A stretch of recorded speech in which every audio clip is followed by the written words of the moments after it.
ฮ้ยอัดโยนเลยเนี่ย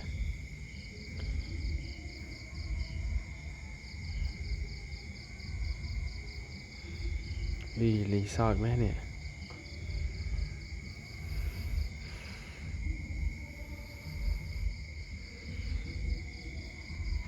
มาบทเพลงเคยจังไอ้เนี่ย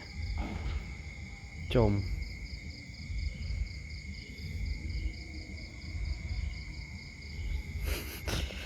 เฮ้ยต่อไปเคยยังก่อนนี่ใช่อะบทเพลงรีสอร์ทให้มันยังมันจังช่วยเมื่อกี้มาบอก